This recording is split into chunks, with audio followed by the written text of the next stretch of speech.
Alors aujourd'hui, on est presque le 25, hein, c'est une journée avant. Là.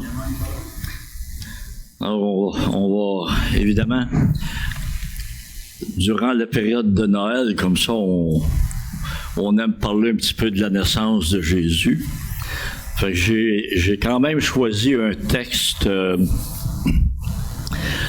sur la naissance. Alors, ce matin, le texte, ça va être sur les mages et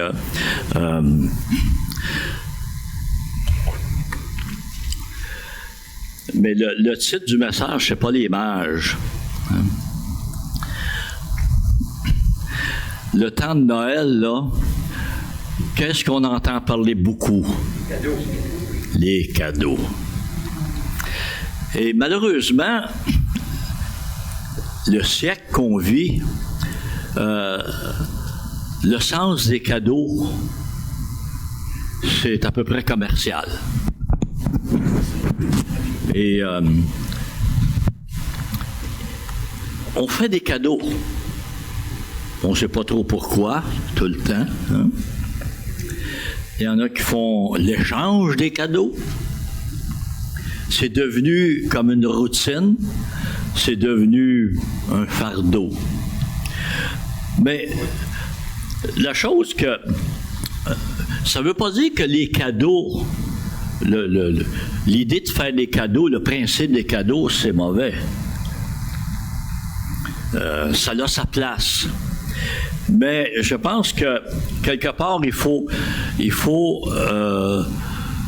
une raison meilleure que juste commercial, là, puis on fait un cadeau parce qu'on est obligé, parce que je fais un cadeau parce que je vais en recevoir un, puis, tu sais. Ce qui se passe aujourd'hui, c'est ça, par exemple, des cadeaux. Mais le principe des cadeaux, quand même, on le trouve dans la parole de Dieu. Puis on va y revenir un petit peu plus tard, mais j'aimerais qu'on lise auparavant le texte dans Matthieu concernant la naissance de Jésus, mais en fait, on se retrouve un petit peu après sa naissance comme telle, mais on prend toujours la visite des mages comme faisant partie de la naissance de Jésus parce que ils sont venus à cause de la naissance de Jésus, mais ils ne sont pas venus comme les bergers à la naissance, là, tu sais, proprement dit.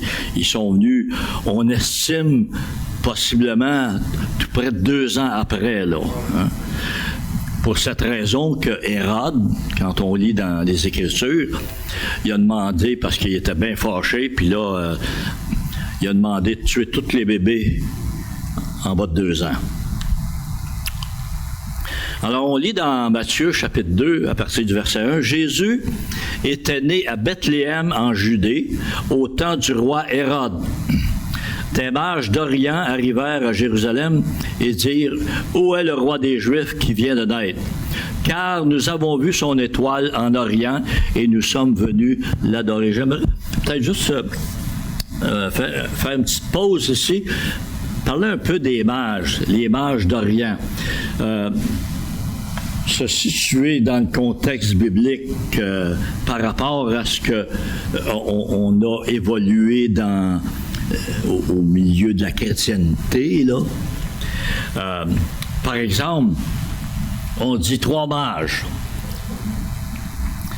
mais nulle part dans le texte on retrouve qu'il y était 3. Il y a eu 3 cadeaux. Alors tout ce qu'on peut dire, c'est qu'il y était au moins 2. Parce qu'on parle les mages, hein? Des mages d'Orient. Donc, il était au moins 2. Mais il pouvait être 10, il pouvait être 5, on ne sait pas le nombre. On ne sait pas. Moi, je portais à croire qu'il était plus que 3, là. Mais, parce que 3 pour faire un grand voyage comme ça, tout seul, c'est sûr qu'ils pouvaient avoir des serviteurs avec eux autres, peut-être, là. Mais l'autre chose, c'est que, concernant les mages, est-ce qu'on voit dans le texte des rois mages? Il n'y a rien dans le texte qui nous dit que c'était des rois. C'était des mages. C'est quoi des mages? Alors, les mages, en fait, bon, on dit que ça pouvait être des prêtres païens. On dit que c'était... Parce que là, quand on parle de l'étoile, donc ils observaient les étoiles, ce qui se passait. Et c'était pas des astronomes. Ça semblait être plus des astrologues. OK? Vous savez ce que c'est l'astrologie, là? Hein? On ne fait pas partie de ça, nous autres, là-dedans, là. Tu sais, le signe zodiaque, puis tout ça, là. Moi, c'est arrivé plusieurs fois, ils ont dit « Ah, t'es de quel signe, toi? » Signe de la croix. C'est ça, mon signe. Ça n'a pas rapport. Puis, c'est arrivé, puis là ça, je m'occupe même de ça. Des fois, j'allais lire, c'est quoi que ça dit dans la chose de la journée, là, tu sais, là, l'horoscope. Bon, je cherchais le nom, là. Puis là, je regardais là-dessus. Fait que là, je lisais toutes les 12 pour voir. Je dis, bon, c'est autant dans celle-là que dans celle-là. Ça veut rien dire, là. Hein? Alors, l'astrologie. Mais, quand même, l'astrologie, même si c'est pas l'astronomie, c'est pas aussi approfondi dans les planètes, etc. L'astrologie étudie quand même les planètes. Mais là, on cherche des explications. Telle planète, ça avec ça, ça donne... Puis supposément, on a un caractère parce que c'est arrivé ça. Bon. Alors, les mages, possiblement, c'était des astrologues. Peut-être des Perses. Ça venait des prêtres. On pense qu'ils venaient de Perse. Ben, je lisais autre chose cette semaine, puis je dis, bon, ben, ça pouvait venir d'Égypte aussi, puis ça pouvait, en tout cas. Mais ce qui est plus retenu, c'est qu'il venait de Perse, ce qu'on appelle l'Arabie aujourd'hui. Hein? Et donc, voilà. Mais la Bible dit simplement qu'il venait d'Orient. Alors, on s'en tient à ça. Pour nous, on ne sait pas trop, on ne sait pas comment ils sont. C'est pas des rois, en tout cas, c'est pas défini comme étant des rois. Et voilà. Ils ont vu une étoile. Ça, par exemple, c'est important quand même. On va continuer à aller, puis on y reviendra quand même là-dessus. À cette nouvelle, le roi Hérode fut troublé et tout Jérusalem avec lui. Il rassembla tous les principaux sacrificateurs et les scribes du peuple pour leur demander où devait naître le Christ. Et lui dire à Bethléem en Judée, car voici ce qui a été écrit par les prophètes. Et une autre chose intéressante dans ce qu'on a lu, c'est que le roi Hérode, qui n'est pas un croyant, là, hein? Mais quand même, ce qu'on voit d'intéressant, c'est qu'il appelle les sacrificateurs puis les scribes pour s'informer, savoir c'est quoi. Alors, il lui dit à Bethléem en Judée. Donc, la Bible, tu sais, les mages sont venus à Jérusalem, mais... Là, quand on regarde dans les Écritures, la parole de Dieu dit que c'est à Bethléem qu'il va naître. Le prophète qui dit « Et toi, Bethléem, terre de Juda, tu n'es certes pas la moindre parmi les principales villes de Juda, car de toi sortira un prince qui fera paître Israël, mon peuple. » Alors Hérode fit appeler en secret les mages, et il se fit préciser par eux l'époque de l'apparition de l'étoile. Alors, voyez-vous, là, tout de suite, là, on a l'indice que c'est pas le jour de la naissance de Jésus qui est venu, mais là, Hérode, il dit, c'est à quelle époque que vous avez vu l'étoile? Donc, tout de suite, on a un indice que ça fait déjà un bout de temps que Jésus est né, là. Puis il les envoya à Bethléem en disant, allez et prenez des informations précises sur le petit enfant. Quand vous l'aurez trouvé, allez trop vite, faites-le moi savoir afin que j'aille moi aussi l'adorer. Après avoir entendu le roi, ils partirent. Et voici l'étoile qu'ils avaient vue en Orient les précédait. Arrivée au-dessus du lieu où était le petit enfant, elle s'arrêta. À la vue de l'étoile, ils éprouvèrent une très grande joie. Ils entrèrent dans la maison, virent le petit enfant avec Marie, sa mère, se prosternèrent et l'adorèrent. C'est intéressant, ça, hein? Ils l'adorèrent. Ils l'adorèrent. Il y avait une reconnaissance chez eux là, que ce petit bébé, c'est le divin enfant. C'est comme on a chanté, là. Il était spécial. C'était vraiment pas juste un enfant, mais un roi. Ils ouvrirent ensuite leur trésor et lui offrirent en présent de l'or, de l'encens et de la myrrhe. Puis, divinement avertis en songe de ne pas retourner vers Hérode, ils regagnèrent leur pays par un autre chemin. Alors, il y a beaucoup d'autres choses qu'on pourrait sûrement approfondir davantage dans ce texte, mais moi ce que j'aime bien, là, c'est cette partie où il se prosterne devant puis il l'adore. Ça nous invite, nous aussi, dans cette période de Noël, là. Vous savez, on dit souvent, là où deux ou trois sont assemblés, Jésus est au milieu d'eux. Hein? Mais quand je lisais ce récit-là, je me dis, pourquoi pas, plutôt que de penser c'est Jésus qui vient chez nous, que nous, on va le rencontrer, comme les mages ont fait, comme les bergers ont fait, ou comme on fait, par exemple, le dimanche matin. On devrait faire à tous les jours, aller rencontrer le Seigneur. Pas penser que on est tellement important que c'est lui qui doit se déplacer pour venir chez nous. Hein? Comprenez la pensée, là? Ce soit nous qui allons le rencontrer. Nous qui allons le rencontrer. Jésus, là, c'est lui qui a fait les premiers pas. Et je me souviens, il y a des années, j'avais lu ça, puis j'avais trouvé ça intéressant. C'est lui qui a fait le plus grand pas quand il est venu sur la terre. Hein? Alors, c'est à nous de faire les prochains pas pour aller à la croix. Et ça, j'ai toujours retenu ça. C'est à nous d'aller rencontrer Jésus. Et je pense que cette période de Noël, qu'on sorte un petit peu de cette... Malgré qu'on... On dirait c'est automatique, on est influencé par le monde. Fait qu'au lieu de suivre cette tendance de faire comme le monde, juste fêter là, la bouffe, etc. C'est bon, hein? La dinde, puis la tourtière, puis le ragoût. Mais la nourriture du Seigneur, elle aussi est bonne, hein?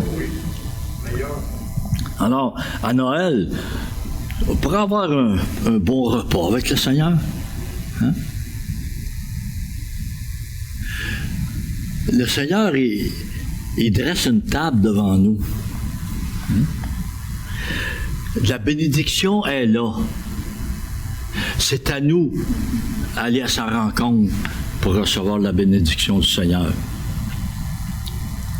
Mais une chance que le Seigneur c'est vraiment un Père céleste, hein? Parce que il nous comprend, puis il passe par-dessus beaucoup de nos erreurs, de nos faiblesses, de nos manquements, de nos péchés même. Hein? Il veut qu'on se repente, mais d'avance, son pardon est à notre portée. Et je reviens avec, donc dans le texte, l'autre chose très intéressante aujourd'hui, puis c'était le titre, là, un cadeau. Parler des cadeaux dans les Écritures aussi. Et comme je disais, les cadeaux, il y en a à travers toutes les Écritures. Il y a des cadeaux, on pourrait prendre dans l'Ancien Testament, il y en a eu des cadeaux qui ont été faits pour corrompre. Hein? Ça peut être une raison de faire des cadeaux. Des cadeaux en dessous de la table, des cadeaux pour corrompre, des enveloppes brunes. Tu sais, là. Vous connaissez ça, là, le terme? Mais les cadeaux, par exemple, j'ai pris un texte qu'on retrouve dans 2e Chronique, le chapitre 9, avec Salomon puis la reine de Saba. Hein? Alors, on lit ce texte-ci. La reine de Saba entendit parler de la réputation de Salomon et vint à Jérusalem pour l'éprouver par des énigmes. Elle avait une suite très importante et des chameaux portant des aromates, de l'or en grande quantité et des pierres précieuses. Pas juste les mages qui sont venus avec des cadeaux. Elle, c'est pour une autre raison, là, mais elle vint auprès de Salomon et lui dit tout ce qu'elle avait dans le cœur. Elle donna au roi 120 talents d'or, une très grande quantité d'aromates et des pierres précieuses. Il n'y a plus eu d'aromates tels que ceux que la reine de Saba donna au roi Salomon. Alors, il y a quand même un certain parallèle entre les mages qui viennent voir Jésus, puis la reine de Saba qui vient voir Salomon. Parce que n'oublions pas, Salomon, la sagesse qu'il a reçue, ça vient de Dieu. Et il pouvait expliquer à peu près n'importe quoi. Puis elle est arrivée avec ça. Donc, elle vient rencontrer un roi, un peu comme les mages viennent rencontrer Jésus, le roi. Et pour elle, donc, c'est sûr que sa quête n'est pas, sa venue n'est pas tout à fait dans le même sens que les mages, mais quand même, elle vient rencontrer un grand personnage.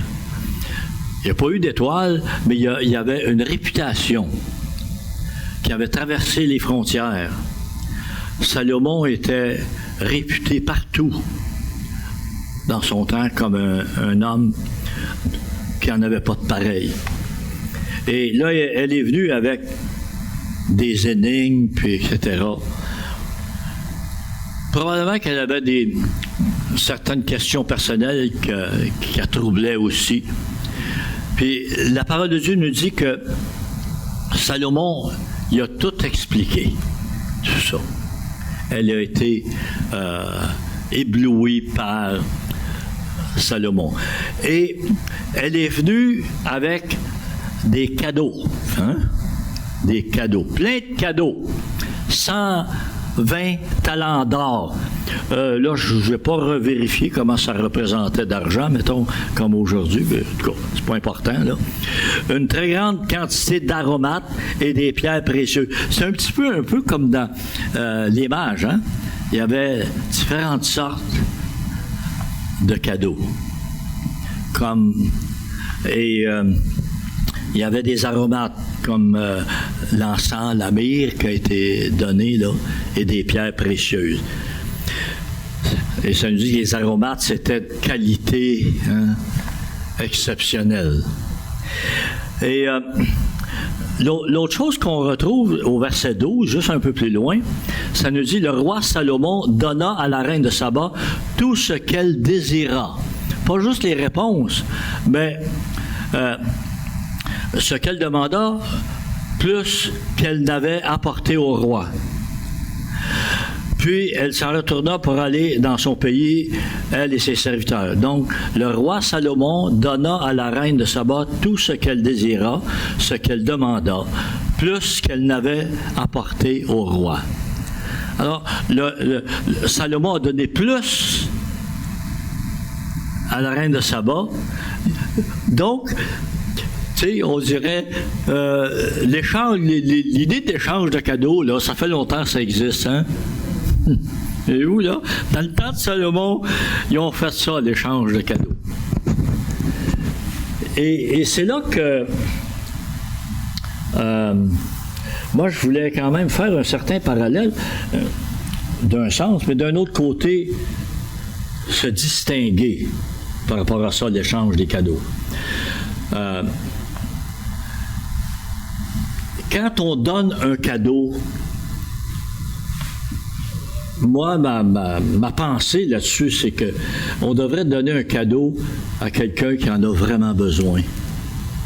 Un peu comme l'Église a fait, tu sais, on a emmené de la nourriture, là, des différentes choses, on a préparé des sacs. Ça, moi, je trouve une satisfaction à faire ça. C'est une joie. On ne donne pas quelque chose juste parce que, tu sais, et on a donné un cadeau. Puis on reçoit un cadeau. Une chance aujourd'hui, moi, en parlant des échanges de cadeaux, je pensais aux cartes de Noël, là, tu sais. Là. Il y était un temps, là, que là, on avait toute une liste, là. Puis là, on a eu une carte de telle personne l'année passée, donc il va falloir en envoyer une cette année. T'sais. On avait toute une liste comme ça. Moi, ça fait longtemps, là. J'envoie pas une seule carte de Noël. Fait que on a la paix de ce cas-là. Mais aujourd'hui, les souhaits, ça s'envoie plus avec, tu sais, là, Facebook, puis Joyeux Noël. Je regardais hier, là, il y en avait plein, là, des affaires de ça. Joyeux Noël! Joyeuse fête! L'échange, comme ça. Et l'histoire des cadeaux, là, on a des indices dans la parole de Dieu comment on doit donner un cadeau. Par exemple, dans Proverbe 21, il dit « Un cadeau fait en secret apaise la colère, et un présent fait sous le manteau la fureur violente. » Il y a un objectif avec ça. C'est comme ce qu'on peut ressentir dans ça. Il dit « Un cadeau fait en secret apaise la colère. » C'est comme il y a eu quelque chose là. Il y a eu une chicane, il y a une colère. Puis pour montrer notre bon cœur ou notre désir de rétablir une bonne relation, on paye un certain prix, une certaine repentance au moyen d'un cadeau pour apaiser. Moi, je dis souvent, je l'ai dit à quelques reprises en tout cas, la meilleure façon pour être en paix avec les voisins, c'est de leur rendre service. C'est une forme de cadeau, ça. Et je l'ai déjà dit, puis je le répète aujourd'hui encore, il y en avait un en billet avec chez nous, de l'autre côté de la rue. Nos voisinages, la plupart, ils les aimaient pas. Ils disaient « Ah, t'as des Arabes, puis c'est des Haïtianes, puis c'est ci, puis c'est... »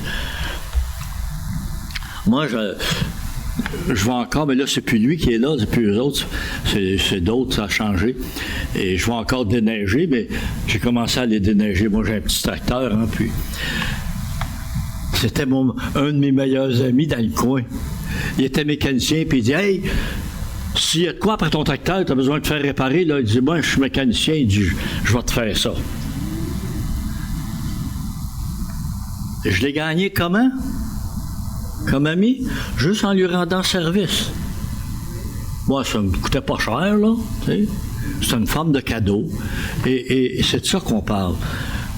Développer des amitiés, développer la paix avec des cadeaux. Rendre service. Il y en a un autre que j'aime bien dans Genèse. Ça, c'est... Puis on ne passera pas à travers toute l'histoire parce que ça serait long. La famille de Jacob et Ésaü, à partir d'Isaac, là, les deux fils, Ésaü et Jacob, tu sais, Jacob, comment il avait volé le droit d'aîné à son frère. Et il a été obligé de s'enfuir, il a été parti longtemps. Puis là, il revient. Parce que là, après des années, c'est comme, je m'ennuie de la famille.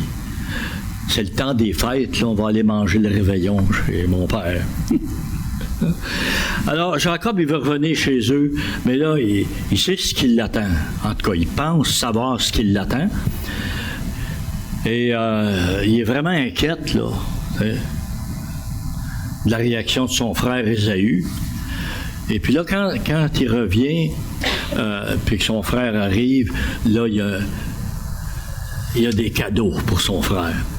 Mais Ésaü, il n'est plus du tout dans cette pensée de vengeance ou de colère.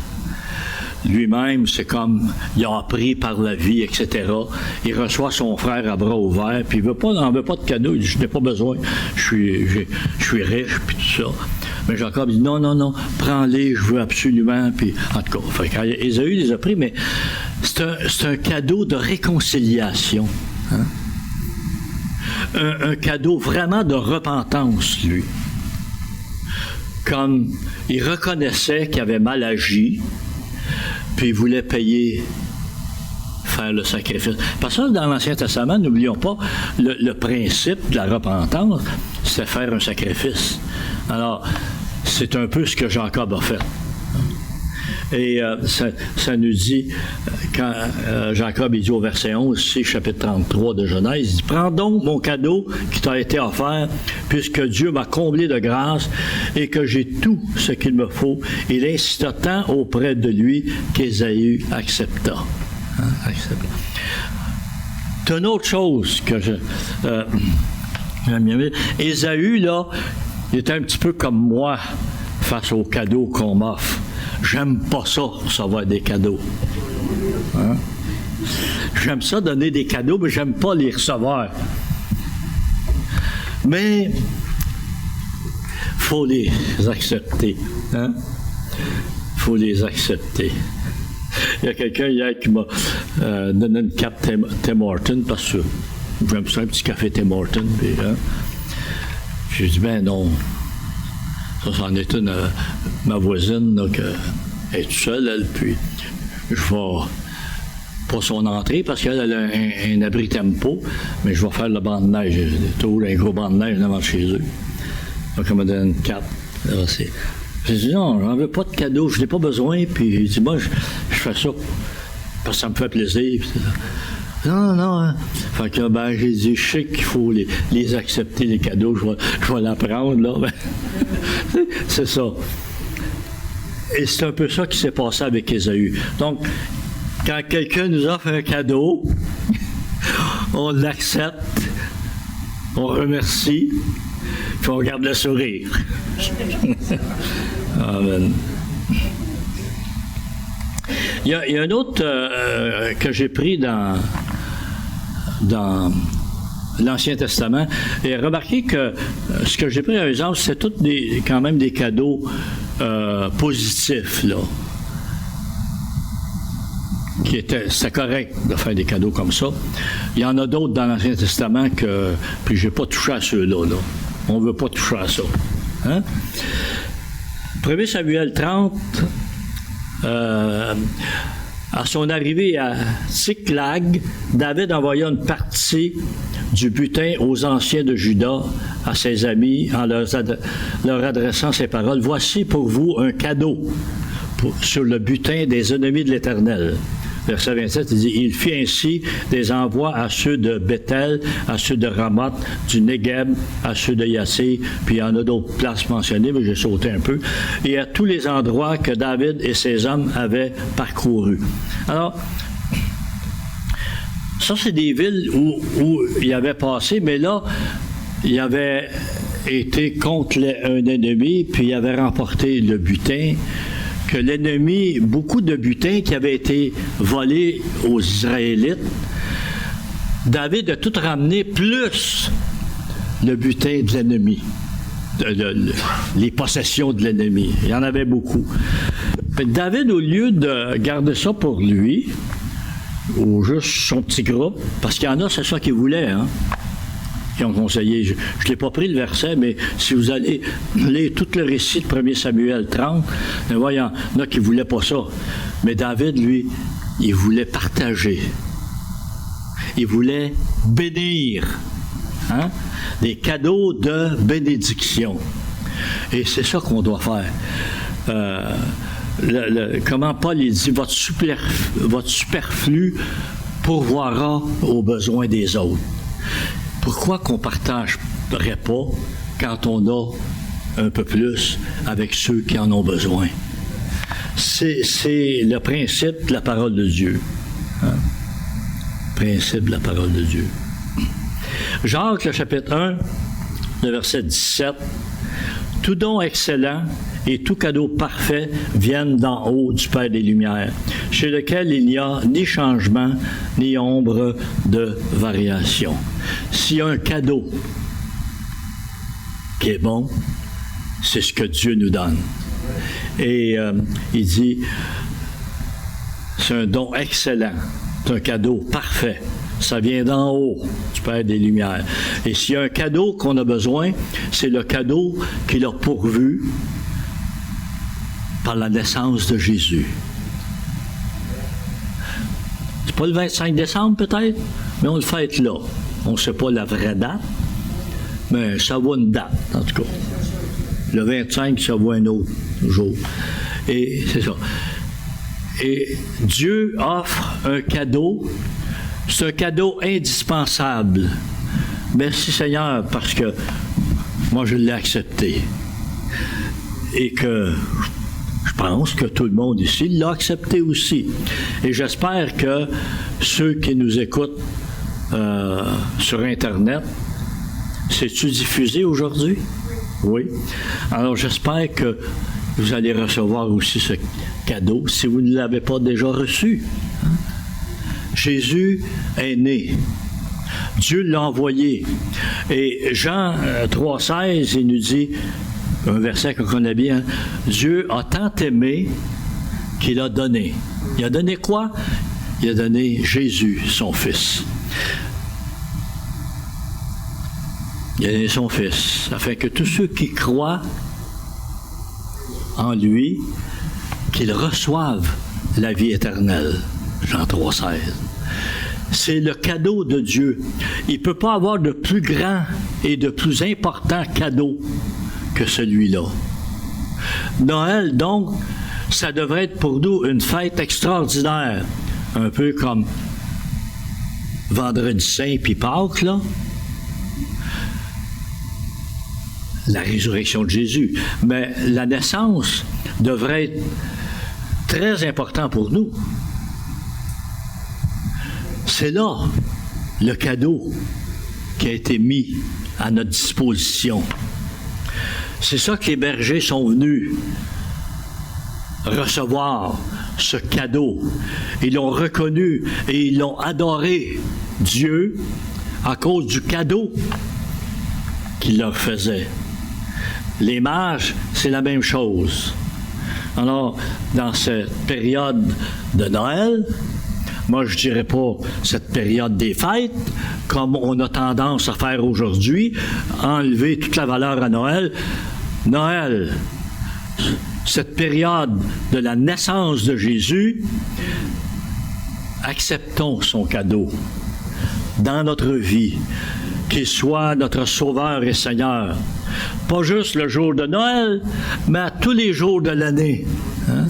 Qu'on marche avec lui, qu'on aille à sa rencontre, comme les bergers ont fait, comme les mages ont fait. Nous voulons faire la même chose. Amen. Que Dieu bénisse sa parole ce matin, qui nous aide à faire ce que d'autres ont fait et ont reçu Jésus. Amen. Seigneur, on te remercie ce matin.